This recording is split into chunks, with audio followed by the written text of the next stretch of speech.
Hello students, आप सभी का स्वागत है ताप्ती स्टडी क्लासेस चैनल पे। तो आज के इस वीडियो में मैं आपको क्लास 12th के फिजिक्स के वेरी इंपॉर्टेंट क्वेश्चन जो कि त्रैमासिक परीक्षा के अकॉर्डिंग बहुत ज़्यादा इंपॉर्टेंट है। जितने भी क्वेश्चन मैं यहाँ पर आपको आज बताऊंगी वो सारे के सारे आप जरूर पढ़ेंगे, क्योंकि आपको एग्जाम में पूरे क्वेश्चन पूछे जा सकते हैं। ठीक है, जितने क्वेश्चन बताऊंगी उतने में से बहुत ज़्यादा चांसेस है कि 95% आपके जो एग्जाम में यही क्वेश्चन आपको पूछे जाएंगे। इसलिए इनकी प्रैक्टिस आपको करना है, यानी कि आपको यहाँ पर मैं क्वेश्चन के साथ साथ में सॉल्यूशन भी बताऊंगी, जिससे आपको आपका समय बच जाए और क्या हो, आप फटाफट से इन सॉल्यूशंस को याद कर सके और कंप्लीट कर सके। कुछ ऐसे विद्यार्थी हैं जिनके पास में नोट्स अवेलेबल नहीं है या जो पढ़ाई नहीं कर पाए हैं, उनको सॉल्यूशन ढूंढने में समय लग जाएगा कि हमें याला क्वेश्चन तैयार करना है, याला करना है, हमें समय क्वेश्चन याद नहीं आते। ठीक है, कौन कौन से इंपॉर्टेंट है, तो मैंने पहले भी इंपॉर्टेंट क्वेश्चन प्रोवाइड करे हैं क्लास 12th फिजिक्स के बहुत सारे, उन्हीं क्वेश्चंस के बहुत सारे क्वेश्चंस उनमें से ही है। तो उन क्वेश्चंस के भी सॉल्यूशन यहाँ पर बताऊंगी जो आपको गारंटेड त्रैमासिक परीक्षा में पूछे जाएंगे। बहुत ज़्यादा चांसेस है इन क्वेश्चंस के आने के। ठीक है, तो सबसे पहले चैनल को सब्सक्राइब कर लीजिए, साथ ही अपने सभी दोस्तों के साथ शेयर करें, जिससे जिन विद्यार्थियों के पास में कंप्लीट बुक्स नहीं है, कॉपियाँ नहीं है, जो पढ़ नहीं पा रहे हैं, उनको इन जो मोस्ट क्वेश्चन जो हर साल एग्जाम्स में पूछे जाते हैं क्वेश्चन उनको मिल सके। वीडियो को लाइक नहीं करा हो तो लाइक भी कर दीजिए और सभी दोस्तों से सब्सक्राइब करने के लिए जरूर कहिए। चलिए शुरुआत करते हैं। सबसे पहला महत्वपूर्ण प्रश्न है, विद्युत क्षेत्र की तीव्रता से क्या तात्पर्य। आपको याद होगा मैंने फर्स्ट चैप्टर से लेकर चैप्टर 4 तक के सारे इंपॉर्टेंट क्वेश्चन के साथ में ऑब्जेक्टिव क्वेश्चन भी प्रोवाइड करे थे।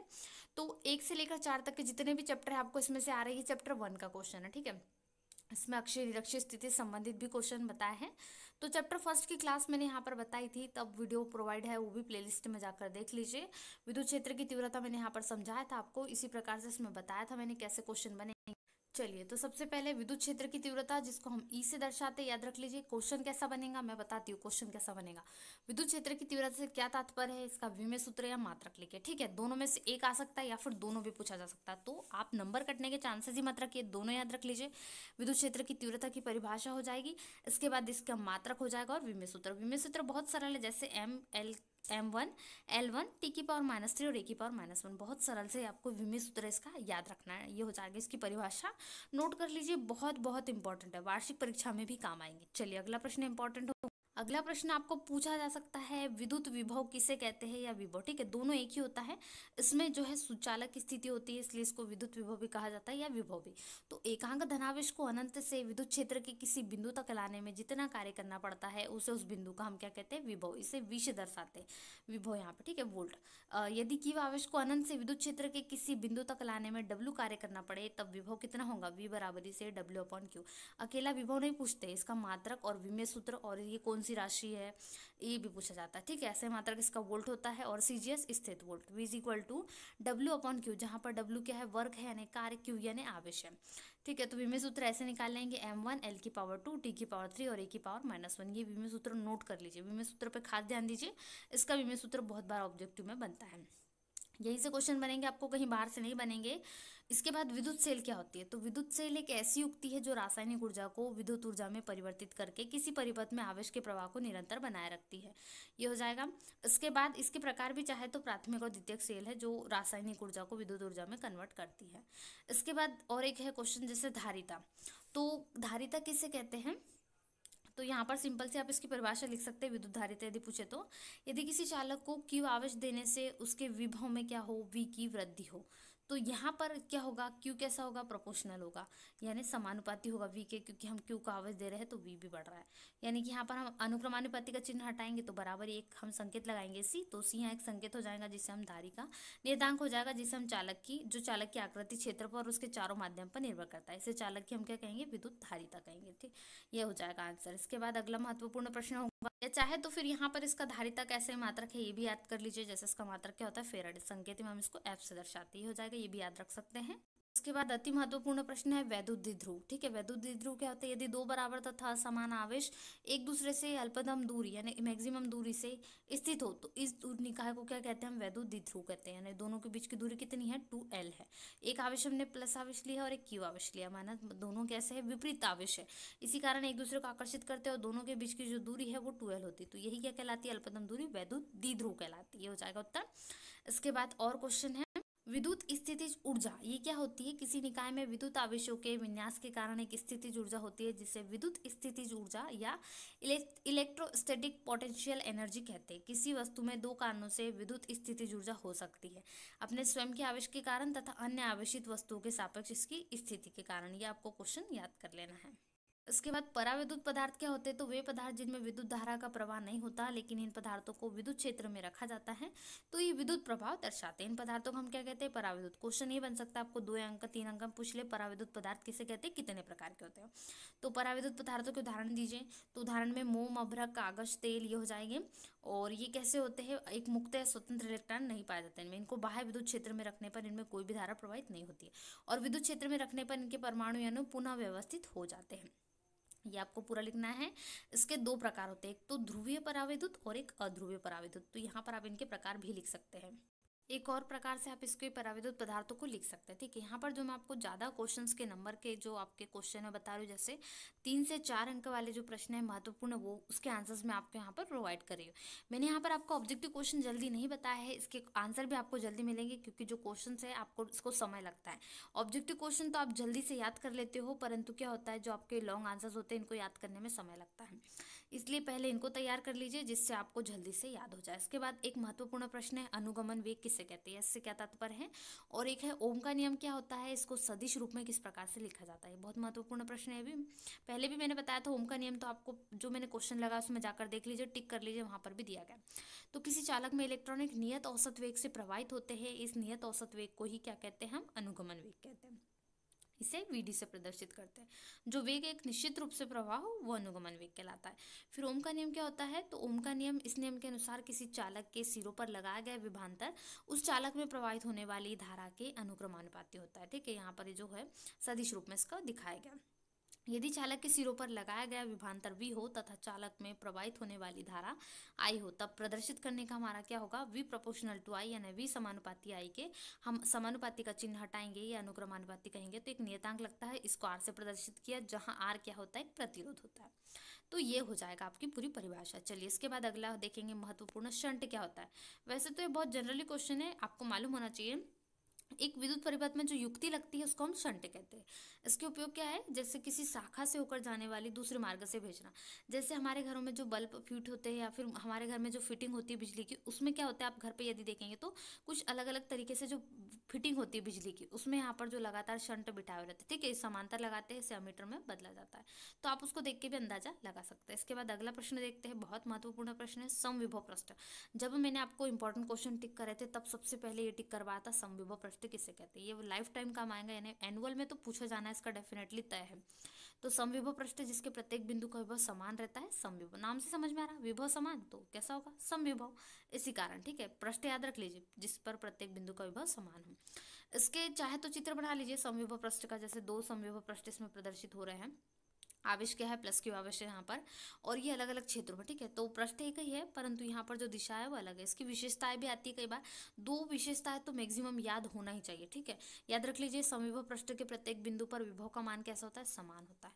और 2 समविभव पृष्ठ एक दूसरे को कभी नहीं काटते हैं, देख लीजिए। और विद्युत बल रेखा समविभव पृष्ठ की कैसी होती है, लंबवत। आप सिर्फ 2 भी याद रख लेंगे तो भी आपको नंबर पूरे पूरे मिलेंगे, इसलिए अब याद रख लीजिए। चाहे तो जो भी शॉर्ट लग रही हो, अच्छी लग रही हो, उसको याद कर लीजिए। चलिए इसके बाद आगे और देखते हैं। इसमें आपको क्या पूछा है, यहाँ पर 1 किलोवाट घंटा। ठीक है, तो 1 किलोवाट घंटा जिसको हम जो कहेंगे किलोवाट घंटा, क्या होता है, 1000 वाट क्षमता वाली यदि मशीन है उसकी तुलना करें तो यदि हम उपयोग में लाते हैं तो उसी को 1 किलोवाट घंटा कहते हैं। इसे क्या कहते हैं, हम 1 यूनिट ऊर्जा भी कहते हैं। 1 यूनिट ऊर्जा यानी 1 किलोवाट घंटा ही कहलाती है। चलिए अगला प्रश्न होगा, अगला भी मोस्ट इंपॉर्टेंट क्वेश्चन है, अनुगमन वेग और धारा घनत्व में संबंध स्थापित कीजिए। ये भी क्वेश्चन बनता ही बनता है। तो क्या लिखेंगे इसमें, माना किसी चालक के एकांक आयतन में मुक्त इलेक्ट्रॉनों की संख्या n है तथा इलेक्ट्रॉनों का अनुगमन वेग vd है तथा चालक का क्षेत्रफल कितना a है, तब 1 सेकंड में चालक से प्रवाहित इलेक्ट्रॉनों की संख्या बराबर इस एकांक आयतन में मुक्त इलेक्ट्रॉनों की संख्या गुणित क्षेत्रफल गुणित कितना होगा, अनुगमन वेग। तो यहाँ पर हम इतनी संख्या जो मानी n, a और vd, ठीक है, इसके नंबर ही रख देंगे। इसके बाद यहाँ पर हम e ले लेते हैं, तो 1 सेकंड में प्रवाहित धारा हमारी निकल जाती है। फिर समीकरण मान 1 और 2 रख देंगे, 1 से 2 में मान रखेंगे, तो हमारा जो उपरोक्त समीकरण निकलता है ये दोनों को प्रदर्शित करता है, धारा और अनुगमन वेग में संबंध स्थापित करता है, जिसको हम vd से दर्शा रहे हैं, और धारा i, ठीक है, दोनों में संबंध स्थापित हो रहा है। इसके बाद अगला महत्वपूर्ण प्रश्न है, विभव मापी के सिद्धांत को समझाइए, या विभव मापी किसे कहते हैं, इसके सिद्धांत को सचित्र समझाइए, ऐसा क्वेश्चन भी बनता है। तो उत्तर होगा विभव मापी क्या होता है, एक उपकरण होता है जिसकी सहायता से किसी सेल का विद्युत वाहक बल यानी ईवीएफ, यहाँ पर ईएमएफ जो हम ज्ञात करते हैं, विभवांतर ज्ञात किया जा सकता है। ठीक है, विभव मापी इसको चित्र से समझ लीजिए, चित्र दिया गया है जैसे यहाँ पर ए बी और पी अलग अलग प्रकार के ऐसे हमें दिए गए विभव मापी, इसको चित्र को समझेंगे, पूरा चित्र में ही समझाना। तो विभव मापी चित्र में प्रदर्शित है। इसमें क्या है, लकड़ी का एक तख्ता होता है जिसके ऊपर क्या रखा है, 4 या 10 तार जो कि मैग्नीशियम धातु के बने होते हैं, ये रखा जाता है, एक दूसरे के समांतर लगे होते हैं। तारों के सामने हमने एक पैमाना एस लगा दिया है, जे जौकी होता है जिसे तार पर खिसकाया जा सकता है। इसमें अनेक बटन लगे होते हैं जिन्हें दबाकर जौकी का संबंध किसी भी तार से किया जा सकता है। जो बटन है इसका हम संबंध किसी भी जॉइंट कर सकते हैं जिस तरह हम करना चाहे। इसके बाद सिद्धांत के लिए आपको चित्र बनाना आवश्यक है। यहाँ पर आपको अलग अलग संकेत के हिसाब से दिख रहा है, जैसे प्लस माइनस है, आवेश धारा प्रवाहित हो रही है, किस प्रकार से ये आपको चित्र बना लेना है। जौकी भी दी गई है, J1 J2 ये जौकी है। ठीक है, इसके बाद देख लेते हैं इसका सिद्धांत है।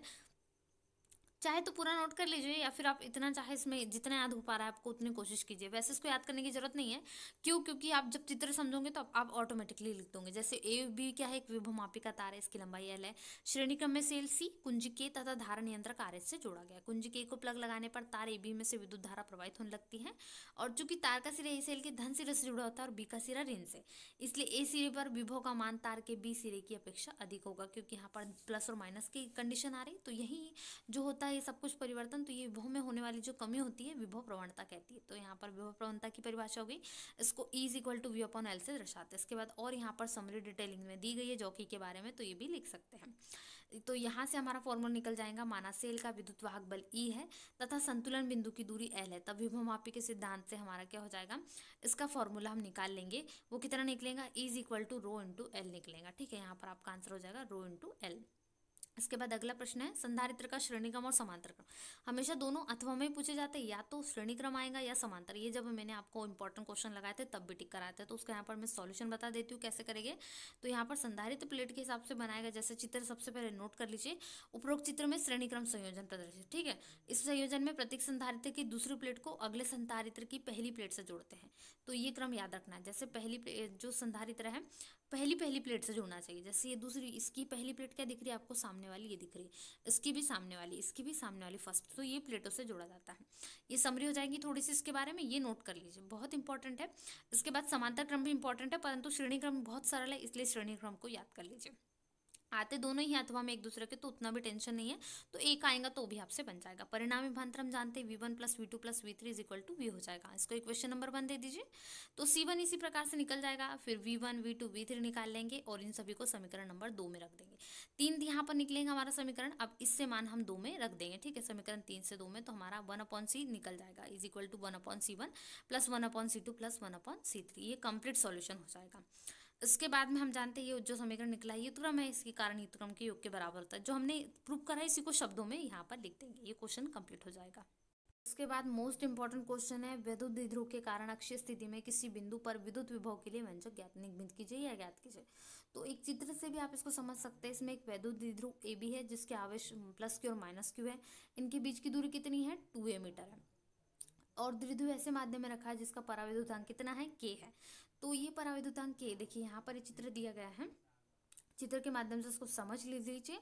जो यहाँ पर चित्र 2 यहाँ पर मैं आपको 2a बता रही थी, यहाँ पर 2 आवेश प्लस की और माइनस है, ए बी यहाँ पर 2 है बिंदु, इसी प्रकार से। ठीक है, तो विभव निकलेगा V1 सबसे पहले, किसके कारण विद्युत विभव पूछा है। ठीक है, अक्षीय निरक्षीय स्थिति जैसा ही है कुछ, परंतु विभव के तौर पे हम वहाँ विद्युत क्षेत्र की तीव्रता निकालते ई, यहाँ पर हम विभव निकाल रहे हैं, यानी V1 और V2 दो निकाल रहे हैं। एक तो प्लस की आवेश के कारण हम V1 निकालेंगे और माइनस के कारण V2 निकालेंगे, दोनों में अंतर है। फिर हमारा परिणामी विभव, यानी दोनों को प्लस करने पर टोटल जो होगा वो होगा V1 + V2 is equal to V। ठीक है, दोनों को प्लस करने पर मान रख दीजिए दोनों के, तो आंसर हमारा आ जाएगा, वोल्ट में आएगा, क्योंकि विभव का मात्रक क्या होता है, वोल्ट। तो ये आंसर आपका आ जाएगा। इसके बाद अगला देखते हैं। तो इसके बाद है चुंबकीय बल रेखाओं के गुण। सारे क्वेश्चन इंपॉर्टेंट है वैसे तो, जैसा मैंने आपको 1 से 4 तक के पूरे इंपॉर्टेंट क्वेश्चन प्रोवाइड करे, इसी में से आपको मैं इसके आंसर बता रही हूँ। और साथ ही साथ सबसे पहले चैनल पे नए हो तो चैनल को सब्सक्राइब करना बिल्कुल भी ना भूले। सारे गारंटेड क्वेश्चन से आपको बहुत ज़्यादा एग्जाम्स में पूछे जाएंगे। इन क्वेश्चन की ज़्यादा से ज़्यादा तैयारी कीजिए, जिससे आपको इसका सॉल्यूशन कंप्लीट करने मिल सके।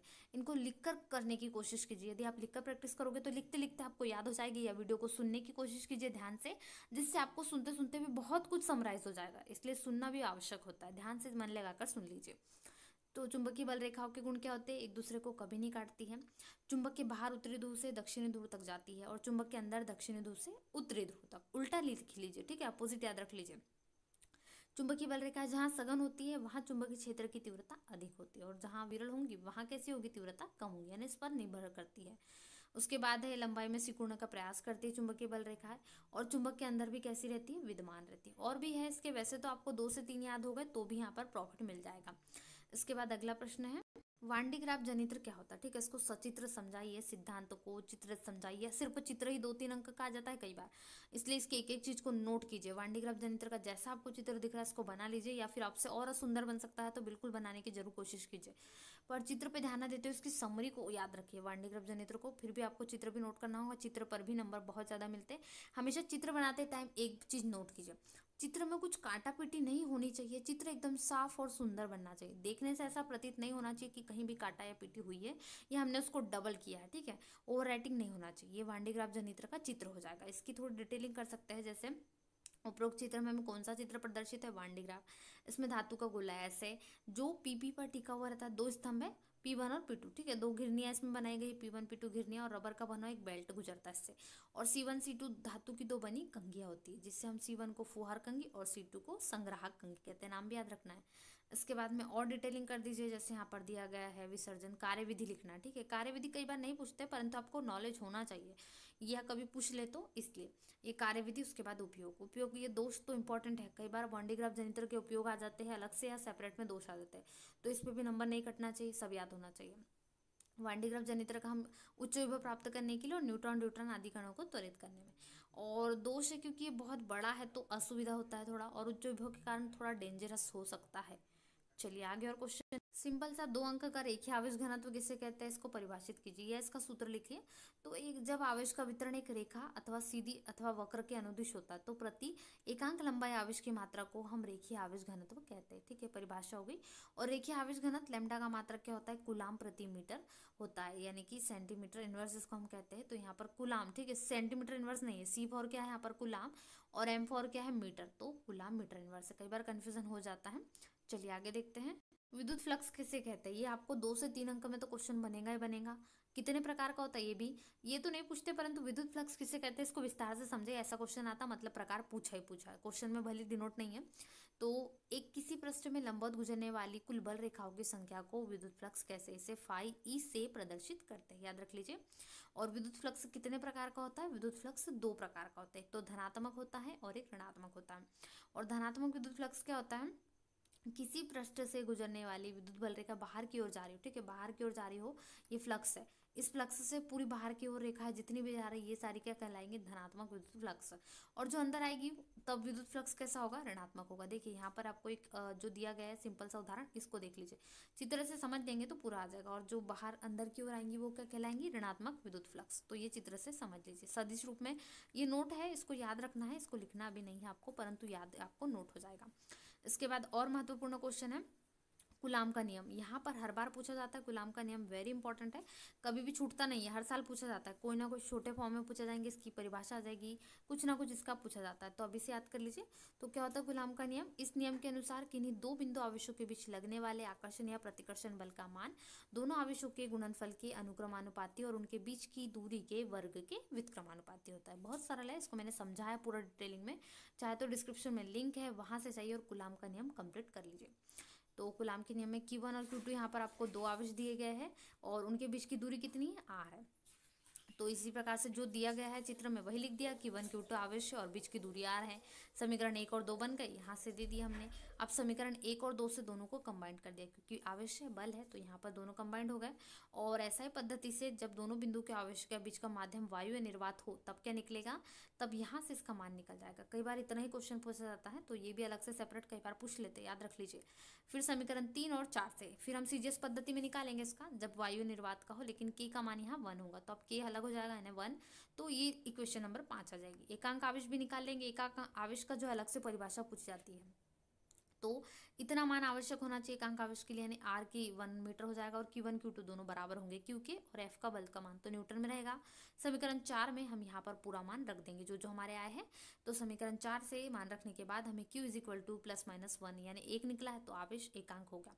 ठीक है, तो ये हो जाएगा आवेश। एकांक आवेश कहलाता है। यहाँ पर कितने 1 मीटर की दूरी होने पर और बल इतना होने पर ये आवेश जो होता है प्रतिकर्षित करे तो एकांक आवेश होता है। इसकी कुछ शर्तें या प्रतिबंध भी है, तो ये भी आपको देख लेना है। तो आज के इस वीडियो में हमने जितने भी क्वेश्चन देखे सारे इंपॉर्टेंट क्वेश्चन है और बहुत ज़्यादा है।